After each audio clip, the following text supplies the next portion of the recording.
साल जे सिंधी 12 महीननि जा नाला ऐं मुदूं थी ॿुधाया हिन बेत में। साराह कयां रब साईंअ जी जंहिं पैदा कयो परवर कुन फयकून सां काइनात जोड़ी केॾी कारीगर महीननि सालनि जूं मंज़िलूं कयूं मालिक आहिनि मुक़रर ईसा अलैहिस्सलाम खां ईसवी सालनि जा ज़ाहिर थिया ज़िक्र हिजरी सदी हली जॾहिं आया अरबी घोट गोहर सिंधी सदियूं सवे साल पहिरियां ॾसनि पिया असांजा काबर हाणे ॿुधो सिंधी महीननि जा नाला ॿुधायां थी निर्वार करे निशांबर चेट पहिरियों महीनो साल जो आहे हंडायो हीअं सां हर हर चेट में मौसम बार जी ईंदी आ थींदा आहिनि थधा थर बर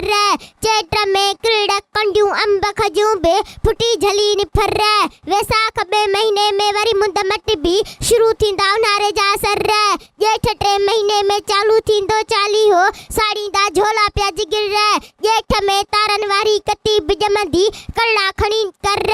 ॼेठ महीने में कोयल ऐं कांग अनल लाइ गॾिजी ठाहींदा घर आहड़ महीने जी 18 तारीख़ राति नंढी ॾींहुं वधी थींदो 5 पहर सावण महीने में तारनि वारो टंगड़ बि उभरी आसमान ते ॾींदो आहे चकर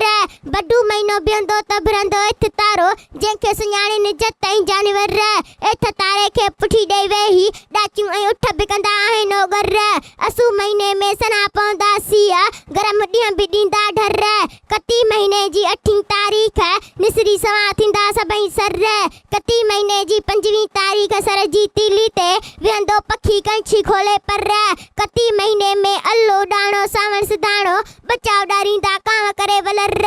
नाहिरी महीने में हलंदी उत्तर हीर त कॾहिं ईंदा पिया ओथर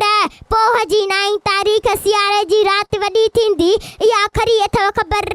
मांग 11 महीने में 7 पवंदा पारा त मारींदा पला पिया मीर भर फगुण 12 महीने में लहंदी पली ऐं साग त वेंदा ॾेह मंझां ॾुकर असू महीने में सना पवंदा सीअ सिंधी सालनि महीननि जी हाणे वरी वराए कयो कावाहर पाण बि तारीख़ ऐं महीना यादि रखो औलाद खे बि भाऊ कयो बाख़बर अगूणा ने खट ऐं मुदूं बि अकबर सुञाणण घुर्जनि सभिनि खे। वाह वाह वाह। सब्सक्राइब कयो असांजो official YouTube channel Sindh TV HD ऐं वधीक अपडेट लाइ बेल आइकन खे क्लिक करियो।